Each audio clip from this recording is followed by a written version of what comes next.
Shalom Bapak Ibu pejabat yang Tuhan kasihi. Saya percaya meskipun kita dalam masa pandemi ini, kita ada tetap di dalam pemeliharaan Tuhan, dalam keadaan sehat, dan Tuhan tetap terus menyertai hidup kita. Tidak terasa kita sudah masuk bulan Desember, dan kita bersyukur kita bisa melewati bulan demi bulan sehingga sekarang kita ada di bulan Desember. Dan secara khusus di bulan Desember ini ngeteh ngobrol teologi kita akan diisi dengan edisi-edisi khusus, dan saya percaya edisi-edisi khusus itu tetap memberkati kita. Untuk itu terus saksikan ngeteh, dan ini akan menjadi berkat buat Bapak Ibu pejabat dimanapun kita berada. Tuhan Yesus memberkati. Shalom, salam sejahtera untuk Bapak Ibu, khususnya para pejabat Gereja Betel Indonesia di bawah naungan BPD GBD Jakarta. Ketemu lagi bersama saya Andi Otniel dalam program yang memang dipersiapkan oleh BPD GBD Jakarta untuk semua hamba Tuhan yang luar biasa, itu pejabat Gereja Betel Indonesia. Dalam program yang tentunya kita akan bicara hal-hal yang sebelum-sebelumnya adalah mengenai pandangan teologis. Tapi ini Natal, satu momentum, satu masa yang pasti dinanti-nantikan oleh setiap keluarga. Kenapa? Karena Natal itu biasanya ada masakan-masakan enak dan juga ada hidangan-hidangan, bahkan ada tawa, senyuman manis dari satu pribadi yang selalu memberikan support, memberikan dukungan dan semangat, yang sudah berjerih lelah payah membesarkan anak-anak, namun luar biasa, seakan-akan tidak pernah merasa lelah. Nah, kalau kita bicara hal ini, kita bicara mengenai pribadi seorang wanita. Dan wanita sebagai tiang doa, sebagai penolong sepadan bagi pria, rupanya juga wanita dipercaya oleh Allah untuk menjadi pejabat Gereja Betel Indonesia. Apakah itu Anda, Ibu-Ibu? Baik. Nah, yang spesial di edisi khusus Ngobrol Teologi ini, dalam ngeteh ini adalah saya tidak ngeteh sendirian, dan biasanya dengan kaum pria yang sahabat-sahabat kita yang terkasih. Namun saat ini ada dua wanita-wanita yang mewakili seluruh wanita yang ada di lingkungan Gereja Betel Indonesia, khususnya pejabat di wilayah DKI. Yang pertama adalah Ibu Pendeta Susana RSH STH. Beliau adalah pembina WBI Korda DKI Jakarta. Shalom Ibu. Shalom. Ya, shalom. Nah, inilah beliau yang saya sampaikan tadi. Juga yang berikutnya adalah beliau istri dari hamba Tuhan Bapak Pendeta Apin Militia Kristi.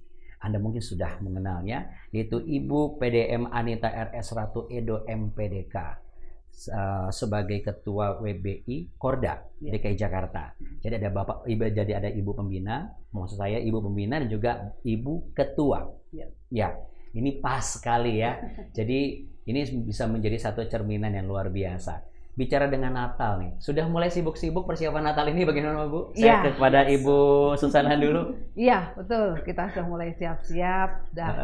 Walaupun kita tahu masih online, tapi kita sudah mulai siap-siap lah. Artinya online di masa pandemi ini bukan satu hal yang menghalangi hal-hal yang sifatnya naluriah sebagai seorang wanita. Betul, betul. Sebagai pejabat juga, sebagai ibu rumah tangga juga. Wah, ini sangat menarik sekali. Saya tanya kepada Ibu Anita, jadwal Pak Apin pasti juga sangat padat dan sangat banyak persiapan Natal ini. Ibu juga tetap berkontribusi aktif bagaimana? Iya, puji Tuhan tetap ada. Memang tidak seperti yang lalu-lalu karena ini masa pandemi, tidak langsung offline, tapi banyak juga yang online. Persiapannya tetap luar biasa juga karena kita untuk menyambut kelahiran Yesus Kristus tetap harus excited dan penuh semangat karena Tuhan Yesus luar biasa buat kita, ya. Praise God, tetap excited, tetap semangat. Ya. Nah, apakah itu adalah salah satu ciri yang diusung oleh wanita Betel Indonesia? Iya. Karena ini dua-duanya antusias, sukacita. Dua-duanya ini ada yang pertama Ibu Pembina, ya kemudian Ketua, dan ini WBI Korda DKI Jakarta. Mungkin saya berangkat dari WBI dulu, Wanita Betel Indonesia. Silakan secara historis dibentuk sejak kapan, lalu kemudian barangkali Ibu bisa melihat apa sih yang menjadi kerinduan para hamba Tuhan yang ada di Wanita Betel Indonesia ini. Silakan Ibu Susana barangkali. Baik. Jadi Wanita Betel Indonesia itu sejarahnya berdiri sejak awal. Kalau kita cermati nggak ada satu jemaat tanpa wanita. Coba ada nggak satu gereja, satu jemaat berdiri tanpa wanita? Nggak ada kan? Pasti ada wanita di dalam.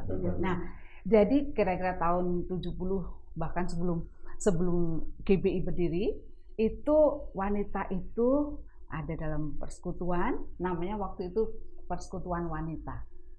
Dan ketika ada sinode GBI tahun 70 itu, nah, istri-istri waktu itu kan belum diadakan persekutuan. Jadi istri-istri mendampingi suami. Maka oleh almarhum Ibu H.L. Senduk, istri-istri pendeta ini berfellowship, dikumpulkan sama-sama, dibekali, dan itulah cikal bakalnya GBI hingga sampai saat ini ada. Jadi bertahan sampai sekarang. Sampai saat ini. Ya. Dengan wacana-wacana yang sudah bergulir, kira-kira seperti apa yang program sudah berjalan sampai hari ini? Wah, udah luar biasa banget. Kita 2 tahun yang lalu kongres itu sudah kongres ke berapa? Kongres ke-13 ya. Jadi sangat berkembang. Yang jelas terakhir ini, yang paling akhir sekarang ini kami punya program unggulan, yaitu Wanita Cakap Berdampak. Nah, itu program unggulan. Wanita Cakap Berdampak. Yes. Dari Wanita Bethel Indonesia. Betul. Cakap Berdampak. Kenapa ada 2 frase Cakap Berdampak yang dipilih WBI untuk sebagai program unggulan memasuki tahun yang baru ke depan? Jadi ini kalau tahun yang akan datang ini WCB sudah ketiga ya. Berarti ini sudah seri ketiga. Betul. Nah, berarti berangkat dari ide apa? Kenapa harus cakap berdampak? Kan ada juga kata-kata lain ya, selain atau cantik berdampak gitu seperti itu, atau ayu nan gesit gitu. Kenapa harus cakap berdampak, Bu? Mohon izin. Cakap itu kita ambil dari kitab Amsal 31. Iya. Cakap itu cantik. Berdampak itu berpengaruh. Adalah kerinduan kami di mana ada anggota Wanita Bethel Indonesia. Di situ ada dampak positif, dampak yang dihasilkan. Dengan pembekalan seperti apa untuk bisa membentuk seperti itu, Bu? Jadi kalau WCB mungkin Bu Anita kali ya yang bisa. Boleh silakan. Iya, jadi kita punya berawal sebenarnya WCB ini, Wanita Cakap Berdampak ini sekarang sudah menjadi program pusat, WBI pusat. Artinya di seluruh Indonesia. Tetapi WCB itu sebenarnya berawal dari DKI Jakarta, wanita dari DKI. Jadi Jakarta. aspirasi itu berasal dari DKI Jakarta. Kemudian diadopsi oleh PPWBI untuk seluruh Indonesia. Artinya ada banyak hal yang valuable banget nih di dalam program WCB ini. Karena dalam program WCB ini, WCB yang pertama saja itu memang basic sekali bagaimana wanita itu jadi takut akan Tuhan. Bagaimana memang harus takut akan Tuhan. Itu ada 12 sesi. Apakah takut akan Tuhan itu benar-benar harus melalui pembekalan yang secara intens sehingga harus 12 sesi? Ya, karena betul. Karena memang ada banyak hal yang kita pelajari di situ dan disampaikan di situ. Bagaimana wanita itu bukan hanya takut akan Tuhan, cakap berdampak, tapi wanita juga cantik luar dan dalam. Wow, banyak sekali. Jadi kalau mau berbicara tentang wanita itu, waduh, luas sekali. Kompleks sekali. Iya, kompleks sekali. Jadi maka itu dibahas 12 sesi, terus kemudian Wanita Cakap Berdampak yang sesi berikutnya 8 sesi, dan ini kita akan masuk ke sesi yang ketiga, itu tentang healthy woman. Jadi bagaimana wanita itu sehat seluruhnya. Jadi tidak hanya sehat secara jasmani juga sehat secara rohani. Betul. Karena memang apalagi di masa pandemi ini ada begitu banyak faktor-faktor yang mempengaruhi kestabilitasan mental. Ya, ada depresi mental juga di sana juga terjadi gitu ya. Dan kesehatan mental itu sangat berpengaruh untuk keluarga. Gitu. Kalau wanita ada di dalam sebuah keluarga dan wanita itu sehat, keluarga itu pasti sehat. Saya akan masuk ke situ dulu sebelum saya masuk ke sesi berikutnya. Apa yang menjadi dasar pemikiran kesehatan mental seorang wanita, khususnya istri hamba Tuhan, itu sangat berpengaruh kepada keluarga dan mungkin juga berpengaruh kepada pelayanan suaminya atau juga jemaat. Sebesar apa pengaruhnya kesehatan mental? Ini kan kita bukan bicara mengenai di gangguan mental, di jiwa, sakit jiwa, bukan ya. Kesehatan mental tuh termasuk kepada keresahan, kegalauan, atau hal-hal yang mungkin sudah menjadi pertanyaan tapi seakan-akan tidak ada jawaban gitu, sehingga harus membentengi dengan tembok-tembok yang seakan-akan dia kokoh namun sebenarnya adalah penderitaan di balik itu semua. Apa yang menjadi dasar pemikiran ini? Disadari atau tidak bahwa seorang ibu dalam keluarga itu berfungsi sebagai termostat.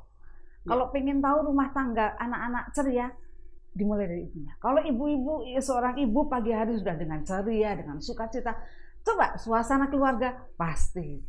Artinya seperti ada di Jakarta ini, walaupun tidak ada kicauan burung tuh seakan-akan ada banyak kicauan burung ya. Karena anak-anak berceloteh dengan gembira dan sukacita. Ya, betul. Namun itu termostat, artinya suhu dalam sebuah keluarga itu yang menentukan itu adalah suasana hati seorang ibu. Bukan betul, dari luar, ya, betul, bukan dari luar, tapi dari dalam, dari kita wanita. Begitu juga kalau seorang ibu pagi hari bangun tidur sudah ngoceh dulu, sudah tadi itu. Coba aja kalau nggak suaminya langsung down, nggak produktif. Anak-anak jadi resah, gelisah, nakal dan lain sebagainya. Suami tidak produktif, anak menjadi resah. Itu kan kadang-kadang ada yang berpikir bahwa ini kan hanya temporary, tidak terlalu signifikan, atau sebenarnya itu sangat signifikan. Sangat signifikan. Betul. Kita masuk sesi berikutnya, tapi ngeteh dulu Bu, silakan. Mari Bapak Ibu sekalian, silakan. Ini obrolannya serius, tapi harus santai seperti ngeteh. Nah, barangkali jikalau Anda sebagai seorang wanita yang memang ada di lingkungan pejabat Gereja Bethel Indonesia, khususnya di DKI Jakarta, ada nomor bisa Anda hubungi atau Anda bisa tulis live comment di YouTube ini 0812 1047 3665. Saya rasa Anda sudah tahu nomornya, tapi bagi Anda yang mungkin baru saja tahu, Anda bisa mulai chat di sana. Apa yang menjadi pertanyaan Anda seputar seorang wanita juga sebagai istri pejabat dan pertanyaan berikutnya, seorang pejabat Gereja Bethel Indonesia. Ibu adalah seorang gembala. Betul. Ibu mengatakan seorang wanita adalah termostat dalam keluarga, menentukan produktivitas seorang suami dan juga sukacita dan suasana di sebuah rumah, kira-kira seperti itu ya. Dan ibu adalah istri dari gembala, seorang hamba Tuhan. Ini dua sisi mata uang. Belum menjadi pendeta, toh juga dianggap istri pendeta, udah pasti ini pasti taunya sama dong dengan suaminya. Jadi seperti itu ya. Saya berangkat dari ibu dulu deh, karena umumnya ya, secara umum biasanya wanita mengikuti suami karena biasanya panggilan sebagai pemimpin umat itu adalah jatuh di tangan pria. Ya, katakanlah bukan akidah lah, tapi analoginya yang normal seperti itu. Pria, kepala, imam, which is terpanggil, bertobat, lalu kemudian menjadi pemimpin. Istri yang mendukung. Lalu saya melihat ibu sudah menjadi pejabat. Apakah semua istri gembala wajib menjadi pejabat? Itu pertanyaan pertama. Yang kedua, apakah menjadi pejabat seorang wanita menjadi pejabat, apakah harus menunggu panggilan khusus secara supranatural dia alami, atau itu menjadi satu rekomendasi yang harus dipertimbangkan demi keberlangsungan pelayanan suaminya? Pertanyaan kedua. Dan pertanyaan ketiga adalah barangkali yang juga ada dalam benak istri-istri para hamba Tuhan saat ini adalah bagaimana jikalau ada impian-impian seorang wanita yang tiba-tiba itu seakan-akan, loh, saya nggak pernah bermimpi suami saya jadi pendeta. Loh, kenapa saya jadi ibu gembala gitu ya? Karena waktu pertama kali menikah, suami saya adalah seorang pengusaha barangkali, atau seorang dokter atau apa. Tiba-tiba ini berubah. 3 pertanyaan, saya mohon silakan secara singkat. Ya, yang pertama sih bisa ya bisa tidak untuk satu persoalan ini. Tapi pada dasarnya seorang istri itu memang harus mendukung apa saja yang menjadi bagian dalam pelayanan suami itu. Sebenarnya pada waktu saya masuk ke sekolah Alkitab, saya sudah punya komitmen bahwa saya harus menikah dengan seorang hamba Tuhan. Supaya apa? Karena suami juga bisa mendukung saya sebagai seorang hamba Tuhan, dan suami kita juga bisa mendukung suami sebagai seorang hamba Tuhan. Kenapa? Karena saya mengerti betul bahwa ketika saya menjadi seorang istri, artinya suami saya menjadi kepala. Jadi saya harus mengikuti. Nah, kalau suami saya menjadi seorang hamba Tuhan, saya mencari seorang hamba Tuhan, artinya saya tinggal mengikuti, dan apa saja yang mendukung dalam pelayanan kita, dia bisa langsung mendukung. Jadi kalau bagi setiap kita yang yang sedang mau menjadi seorang hamba Tuhan, bisa diambil bagian poin seperti itu. Tetapi apabila suami kita bukan seorang yang hamba Tuhan, tetap harus mendukung. Apabila seorang suami kita bukan menjadi seorang yang hamba Tuhan, tetap kita harus mendukung, karena saya percaya setiap kita, pendeta atau bukan pendeta, kita adalah hamba Tuhan. Jadi artinya kita harus mengikuti apa yang Tuhan perintahkan dari dalam firman Tuhan. Jadi ayo kita tetap menjadi wanita-wanita yang mendukung suami kita karena dia adalah kepala, dan kita percaya bahwa kita adalah penolong dan Tuhan sudah menciptakan kita sebagai seorang penolong, dan kita harus mendukung suami kita sebagaimana Tuhan kehendaki. Sebelum saya masuk kepada Ibu Susana, Bu Anita, apakah Ibu lebih merekomendasikan seorang wanita akan lebih baik menjadi pejabat juga seperti suami yang sudah pejabat duluan daripada dia tidak menjadi pejabat seandainya ada peluang? Kalau memang ada peluang, kenapa tidak? Walaupun belum ada panggilan. Kalau saya berbicara tentang panggilan, memang itu paling prinsip dan sebenarnya lebih khusus. Ada orang-orang tertentu yang memang dipanggil oleh Tuhan dan mereka memang menanggapi panggilan itu dan mereka melakukannya.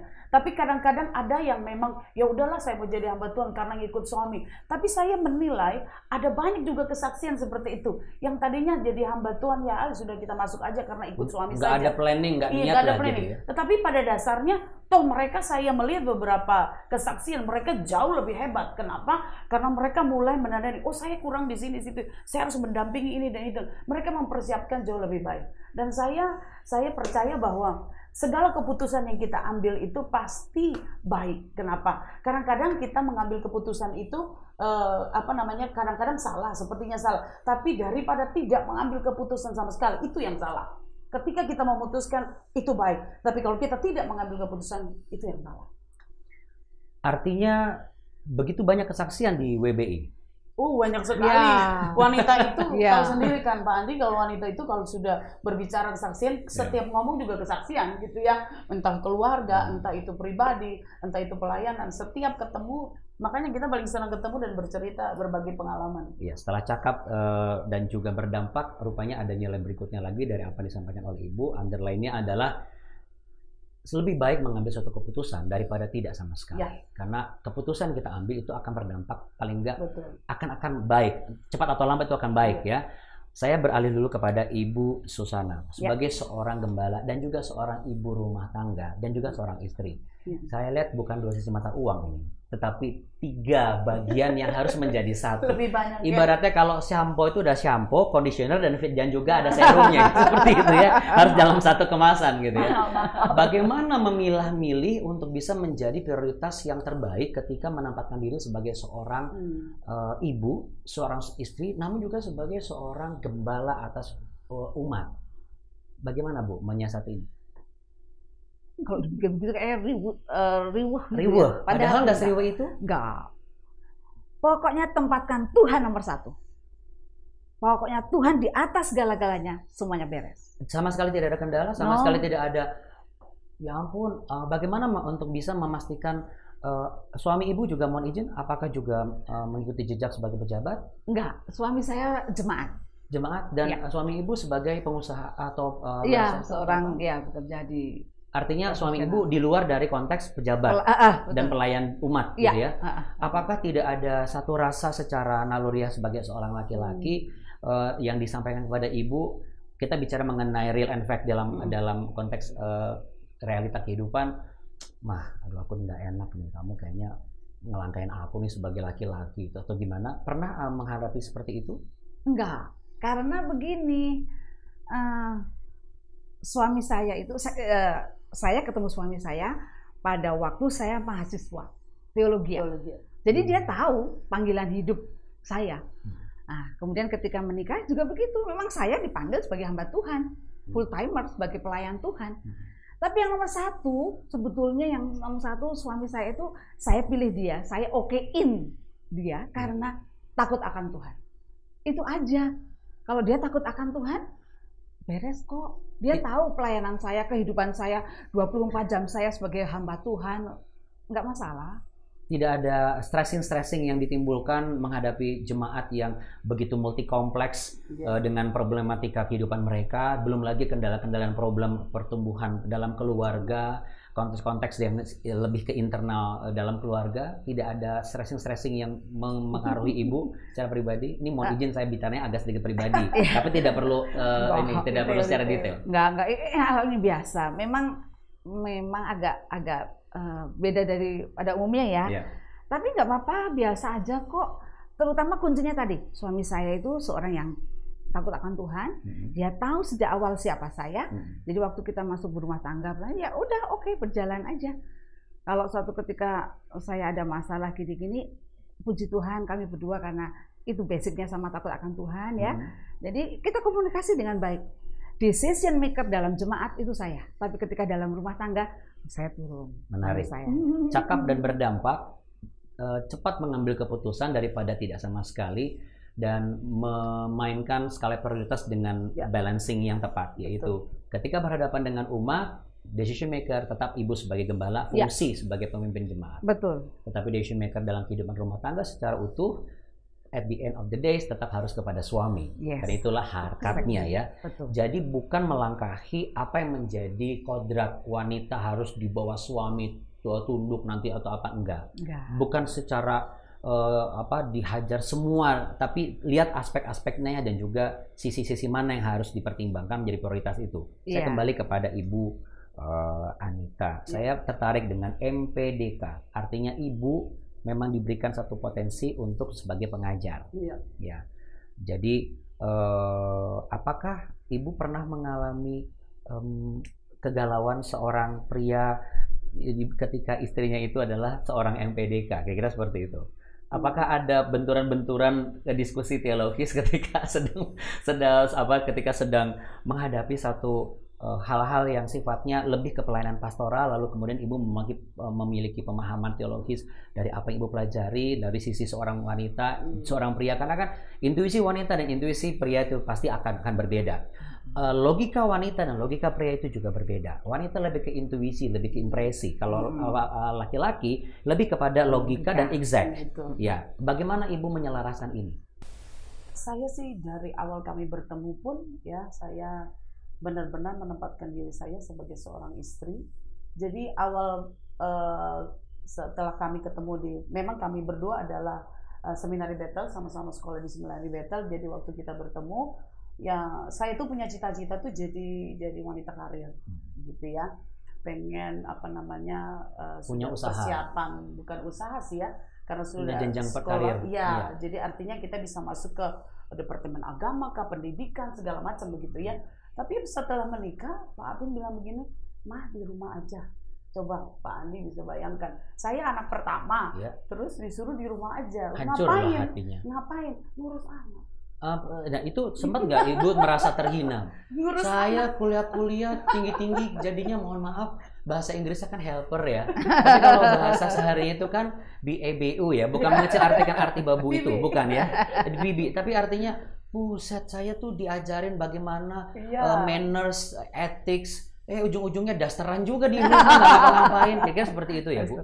Apakah ibu tidak merasa seakan-akan, loh kok begini? Impian saya seakan-akan hancur lantak gitu loh. Karena setiap wanita pasti punya impian yang begitu besar. Betul, karena saya anak pertama jadi ingin memberkati keluarga juga begitu kan. Dan juga apalagi kebanggaan. Ada satu tanggung jawab di pundak bahwa saya harus menjadi contoh juga. Dan papa saya juga sudah pulang lebih dulu, tinggal mama dan adik-adik. Jadi artinya posisi saya udah jauh lebih mereka inginkan untuk bisa memberkati mereka gitu. Tetapi kembali kepada firman Tuhan ya, saya sempat galau sih, tapi tidak lama lah. Seperti Pak Jokowi bilang ya 1-2 jam, habis itu ya sudah selesai. Balik lagi 1-2 jam galau, habis itu normal lagi gitu ya. Iya. Saya pada waktu dibilang, udah mama di rumah saja. Saya berpikir di rumah saja ngapain?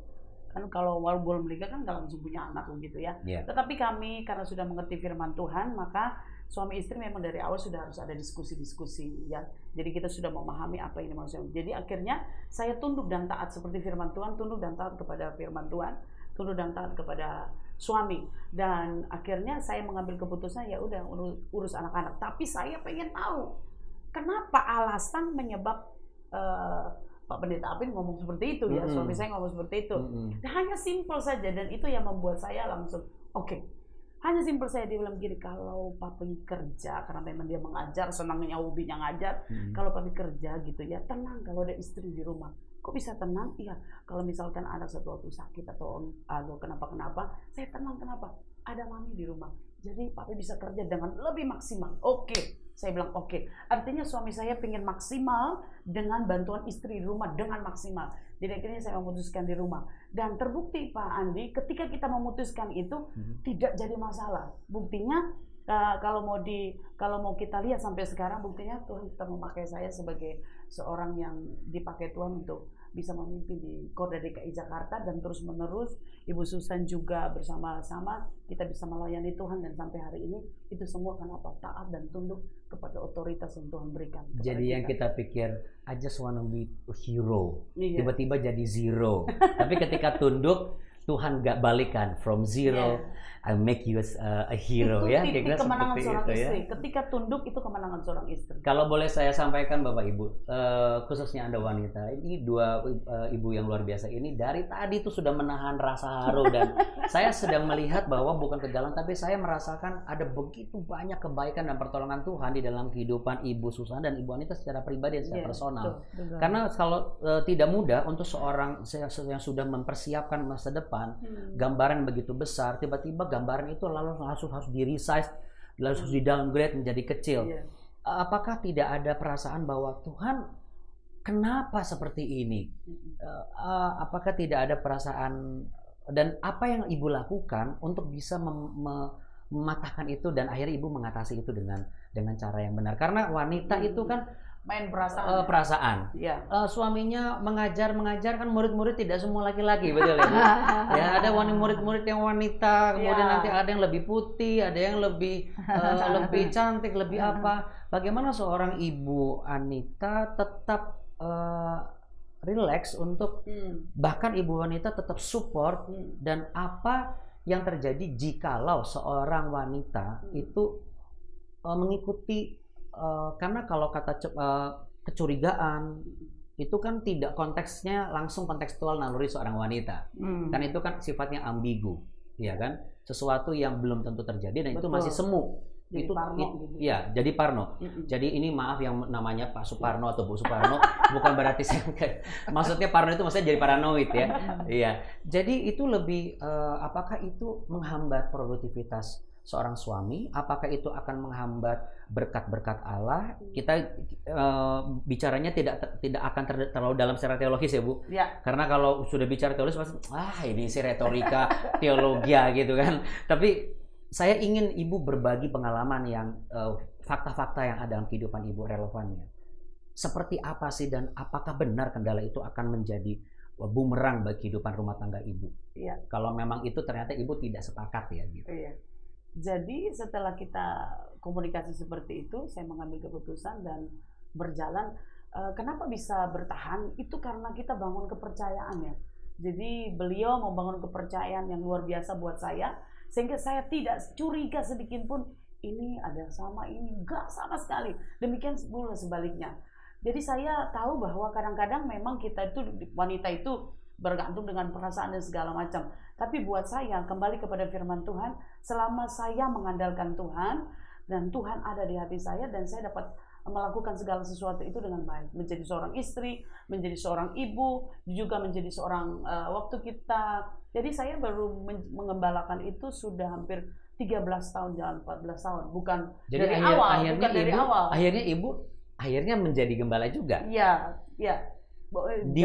Di periode yang berbeda, yang tidak pernah Ibu perkirakan sebelumnya. Enggak, artinya ini di luar seperti Ibu. Kalau Ibu Susana kan sudah mematok dan sudah memframe nih, ya kan. Nanti saya akan masuk ke Ibu Susana karena ini juga menjadi pembelajaran juga bagi Bapak Ibu sekalian.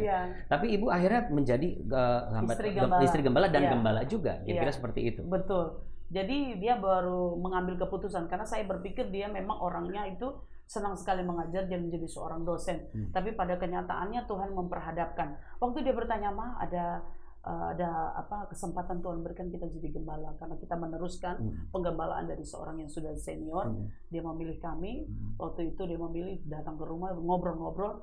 Saya berpikir begini, Pak Andi tahulah kalau Pak Apin khotbah kemana-mana artinya angpaunya banyak gitu ya. Tapi kalau sudah jadi gembala kan tambah sedikit.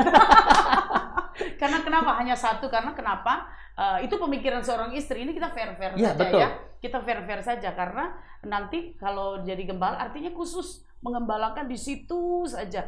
Di situ saja apa namanya prioritasnya. Betul. Tetapi waktu kami diberikan gimana mah kita bergumul 1 tahun untuk memutuskan untuk menjadi gembala karena ini pergumulan juga buat kita ya, walaupun kami hamba Tuhan. Sekaligus juga mengumpulkan tabungan barangkali deposit ya untuk jaga-jaga, kan berjaga-jagalah senantiasa bertekun dalam doa. Tekunnya selama 1 tahun, jaga-jaganya juga 1 tahun. Tapi ini harus benar dimaknai karena saya setuju sekali bahwa jangan sampai kita mengatasnamakan iman lalu kita salah kaprah, yang tadinya dapur ngebul jadi dapur cuma ngasak doang, cuma asapnya aja, ngebulnya nggak besok gitu ya kan. Lu ini enggak, akhirnya malah jadi satu kontradiktif dengan iman yang kita percayai, malah jadi persoalan. Tapi akhirnya setelah setahun itu setelah kita bergumul bagaimana mah apakah siap gitu ya, karena saya memang mempersiapkan jadi istri hamba Tuhan tapi bukan jadi gembala gitu ya. Setelah apakah siap, saya sudah bergumul, kita berdoa, berpuasa, dan kami mengambil keputusan ya kami akan mengembalakan. Di satu sisi saya berkata kepada suami, apakah mami siap? Dia bertanya kepada saya bilang, Tuhan pasti siapkan saya di sana. Karena menjadi hamba Tuhan, menjadi istri gembala kan belum pernah. Jadi bagaimana kesiapannya? Ketika kita masuk ke suatu tempat di mana Tuhan percayakan, di situ baru belajar, dan sampai hari ini pun saya tetap belajar menjadi istri gembala, menjadi ibu gembala, dan itu mantap sekali. Puji Tuhan. Ini testimoni yang jujur. Saya masuk kepada Ibu Susana. Ibu Anita, terima kasih banyak. Ibu Susana, saya yakin ada orang-orang di rekan-rekan sahabat-sahabat kita yang barangkali mungkin seperti ibu, wanitanya menjadi pejabat GBI, menjadi gembala, suaminya pengusaha, katakan ibu suami adalah pengusaha, atau sebaliknya, karena ada yang terpanggil harus meneruskan warisan keluarga, usaha keluarga yang sudah diwariskan turun-temurun, dan satu kebanggaan sebagai anak juga ingin menjadi penerus usaha keluarga. Namun di sisi lain harus ikut suami sebagai pendeta atau harus ikut istri sebagai hamba Tuhan. Kalau menurut ibu, partikelnya ketika ibu sebagai hamba Tuhan, lalu pendampingnya bukan hamba Tuhan, tetapi takut akan Tuhan, lebih banyak positifnya atau lebih banyak pergumulannya? Yang saya alami sih oke. Saya suka lo dengan Ibu Susana. Seakan-akan everything is gonna be okay. Iya, betul. Kayaknya harus perlu ikut WBI sepertinya ya. Betul, 100%. Gimana cara ikut WBI itu, Bu? Caranya ikut ya. Iya. Dalam satu jemaat, wanita kumpul lebih dari 4 orang cukup, daftarkan. 5 orang ya. Setelah 5 orang terkumpul, daftarkan ke Korwil, koordinator wilayah. Nanti Korwil akan mendaftarkan ke Korda dan sudah terdaftar. Jadi artinya WBI akan menjadi satu persekutuan wanita yang resmi dan official dari GBI. Betul. Nanti akan diresmikan, dilantik dari gembala setempat dan Korda. Gitu ya. Iya. Ketakutan-ketakutan seorang wanita yang dihadapi dan menghadapi stressing dan rasa kefrustasian wanita-wanita di luar Tuhan itu akhirnya teratasi. Ya, dengan pimpinan Tuhan. Karena kita akan dibekali. Pembekalan kita punya materi yang sangat lengkap untuk membekali seorang Berarti wanita. Harus sekolah teologi dulu ya, baru jadi WBI ya? Enggak juga, enggak. Ada banyak juga kesaksian yang bukan sekolah teologi tapi akhirnya mampu untuk menjadi gembala seorang wanita? Bisa. Kuncinya kan kita mau belajar, ya. Setiap hamba Tuhan, khususnya pejabat GBI ini, DKI, harus belajar. Nggak boleh berhenti belajar. Kalau kita berhenti belajar, mati sudah. Bagaimana kalau ibu di luar kota, bapak di sini, di Jakarta? Sekarang di Jakarta semua. Nah, kalau misalnya kalau tiba-tiba di luar Jakarta, apakah harus meninggalkan pelayanannya? Enggak, justru suami saya itu tadinya keliling ya, dari keliling ke Medan, ke daerah-daerah. Setelah jemaat minta saya untuk meneruskan pelayanan di yang senior saya meninggal waktu itu, nah suami saya berketetapan untuk mendampingi saya. Akhirnya resign dari daerah waktu itu di Medan resign dari Medan ke Jakarta, dan puji Tuhan langsung ada perusahaan yang terima dia dan semua jalan. Kuncinya waktu itu cuma sederhana aja, berjaga dan berdoa. Mah, kamu yang berdoa, saya yang berjaga. Nah, manis sekali kan? Kerjasama yang jadi kan. Jadi sebenarnya ada nilai benefit juga ya ketika pasangan hidup kita, pasangan hidup ibu ataupun juga bapak tetap menjadi pengusaha atau tetap menjadi seseorang yang memang Tuhan izinkan dari karirnya itu diberkati berlimpah-limpah. Karena itulah cara Tuhan untuk bisa memperlengkapi pelayanan dan ladang pelayanan Tuhan. Kuncinya adalah percaya dan letakkan kepercayaan itu, walaupun barangkali tidak semudah itu, tetapi kita harus bisa meletakkan kepercayaan itu. Betul ya, Bu? Iya. Bukan retorika ya, Bu? Bukan. Teorinya begitu, tapi praktek teorinya. Teori. Teorinya saya suruh berdoa, dia yang berjaga-jaga. Tapi kenyataannya Tuhan lengkapi semuanya. Bukan begitu, Tuhan memberikan lebih dari semua ekspektasi kita. Wow. Itu sebesar apa ikut WBI atau tidak ikut WBI? Sebesar benefitnya, apa manfaatnya, benefitnya? Oh, ikut WBI itu menyenangkan sekali. Yang jelas kita punya komunitas yang memberdayakan, komunitas yang memberkati. Di dalam WBI setiap anggota digali untuk potensinya muncul. Tidak ada gosip-gosip, tidak ada berita hoax di dalam WBI, semuanya fakta dalam kebenaran firman Tuhan, atau wah saya tambah stres nih semua bicara mengenai sesuai dengan firman Tuhan berkata dalam dalam Matius, atau bagaimana, Bu? Enggak, idealnya kita buat lebih enjoy untuk firman WBI Tuhan. itu enjoy, lebih enjoyful ya. Ya. Bukan berarti nggak ada masalah, ada masalah mereka akan sampaikan, kita mendoakan, kita memberikan solusi dan ya. Termasuk juga pembekalan atau orang-orang yang wanita yang memang ada intuisi untuk menjadi pengusaha, untuk tetap berkarir. WBI juga membekali itu dengan dasar-dasar kebenaran firman Tuhan. Iya, ada. Jadi kita bisa kerjasama dengan BPD, kan ada UKMJ juga itu segala. Ada pembekalan-pembekalan seperti itu tentang keterampilan dan lain-lain. Sehingga WBI bukan hanya rohani tok dijejelin, tetapi ada keterampilan-keterampilan yang mereka bisa lebih meningkatkan. Mereka bisa membantu ekonomi keluarga begitu. Oke, Ibu, saya ingin jawaban Ibu sekarang lebih agak sedikit melunak, tidak terlalu official banget. Saya ingin tanya kepada Ibu Anita dulu, menyambung. Ibu Anita, makna Natal untuk seorang istri gembala yang akhirnya menjadi gembala. Makna Natal untuk gembala wanita apa? Dari sisi Ibu. Natal adalah sebuah sukacita besar, ya, sukacita yang diberikan Tuhan kepada kita. Dan menjadi seorang istri, menjadi seorang gembala adalah sukacita yang besar, dan itu kalau Alkitab katakan bahwa Allah adalah Immanuel, adalah Allah menyertai kita. Artinya memang Tuhan sendiri yang menyertai kita, dan tidak ada ketakutan, tidak ada kecemasan. Apalagi di masa-masa pandemi seperti ini, kita percaya bahwa Tuhan tetap menyertai kita. Sebab itu wanita-wanita Allah tetap berkarya bagi Tuhan, dimanapun kita ditempatkan, apapun yang menjadi bidang kita, tetap berkarya bagi Tuhan. Tuhan pasti menyertai dengan berkat-Nya yang besar. Itu maknanya. Makna Natal bagi seorang Ibu Susana sebagai pembina WBI yang sudah terbina oleh Allah secara pribadi dan juga sebagai seorang istri di rumah, karena saya tertarik dengan dua hal ini. Silakan, Bu. Natal itu mega proyek Allah bagi manusia. Luar biasa loh apa yang Tuhan katakan di dalam kitab Kejadian ya, tentang kejatuhan manusia. Akhirnya Natal itulah dibalik. Jadi Natal itu adalah pengorbanan Allah bagi kita. Kalau nggak ada Natal, kalau Yesus nggak datang ke dunia, kita yang berdosa tetap berdosa. Sebagus-bagusnya saya, semaksimal saya berusaha, saya masih punya celah, saya punya kelemahan, tapi saya bersyukur karena Yesus menjadi juru selamat. Dan dengan Yesus menjadi juru selamat saya, juru selamat keluarga, juru selamat jemaat, di situ saya tahu bahwa jemaat juga diajar untuk ngerti bahwa ada pengampunan. Yesus yang datang sebagai juru selamat itu luar biasa. Kita manusia nggak bisa selamat sendiri kan? Dengan apapun kita nggak bisa. Nah kita bersyukur Yesus datang itu, yaitu Natal. Makanya Natal itu buat kita, buat wanita luar biasa. Wanita yang ada kelemahannya, dengan Natal ini kita punya juru selamat yang menyelamatkan kita. Jangan khawatir, jangan takut, don't worry. Be happy. Ada Yesus. Terakhir, makna Natal ini kalau makna untuk WBI. WBI kan biasanya kalau Natal kan perayaan dong pastinya. Ya bukan suatu pesta pora dan hingar-bingar ya. Tetapi ini kan situasi yang berbeda. Apa yang dipersiapkan dan dilakukan WBI di Natal yang berbeda ini? Mau ngapain WBI ini? Kemeriahan Natal? Iya, kita tahun ini Natal dengan tema jangan takut, aku menyertai engkau. Jadi itulah makna Natal yang sebenarnya. Jadi biasanya kalau waktu masa pandemi begini yang paling banyak khawatirkan kau sendiri. Iya, wanita. Sebab itu kami rindu setiap wanita-wanita jangan takut sebab memang ada Allah yang menyertai kita semua. Jadi tetap optimis karena ada Tuhan bersama kita.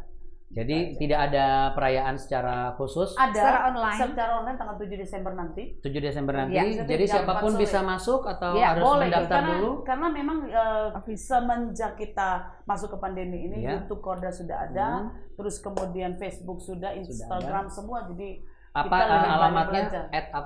@Korda WBI Korda DKI Jakarta. WBI Korda DKI Jakarta. Iya. Semua informasi ada di sana. Iya, ada cara untuk mendaftarkan jika sudah terkumpul di sana. Dan bagi Anda yang mungkin saat ini di gereja Anda ataupun di gereja suami atau di gereja istri memang melihat ada satu hal yang harus dilakukan, yaitu dikumpulkan wanita-wanita yang memang menjadi pilihan Allah untuk bisa melahirkan wanita-wanita yang terpilih oleh Allah.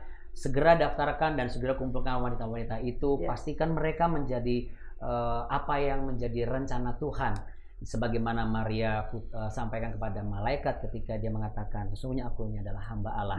Wanita adalah hamba Allah, pria adalah imam tetapi juga hamba Allah. Kita semua di mata Tuhan adalah hamba Allah, terlepas dengan tanggung jawab kita sebagai pejabat ataupun bukan pejabat. Namun ada banyak nilai yang saya ambil dari pembicaraan hari ini, yaitu jikalau Anda menginginkan tensi rumah tangga Anda dan keluarga Anda tetap harmonis dalam kesejukan dan kenyamanan, hal yang pertama, pastikan istri Anda atau Anda seorang wanita, Anda harus menyadari Anda sebagai seorang termostat, Anda menentukan suhu dan produktivitas seorang suami dan juga anak.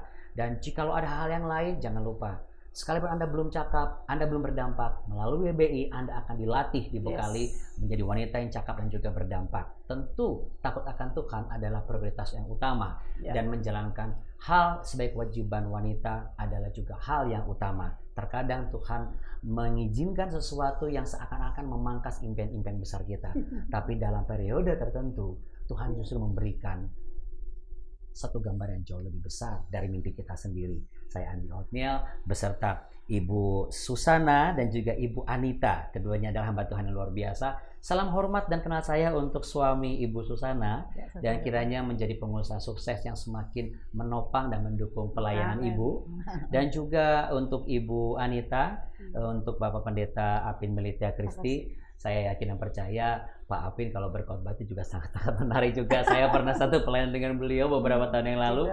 Dan yang pastinya terima kasih sudah menyaksikan program ini Bapak Ibu sekalian. Doa kami Natal ini sebagai pejabat Gereja Bali Indonesia, khususnya di wilayah DKI Jakarta, tidak perlu takut. Tetap santai, sesantai kita menikmati teh. Kalau begitu, sampai jumpa. Tuhan Yesus memberkati. Dan ada slogan WBI apa? Silakan Ibu. Yelnya apa? WBI. Kita program tahun ini kan wanita bisa berkarya indah bagi Allah dalam masa pandemi. Jadi wanita bisa. Jadi kalau saya sebut WBI, Anda silakan jawab. Oke, WBI. Wanita bisa. Oke, itu saja. Tuhan Yesus memberkati. Silakan Bu. Silakan Bu. Baik.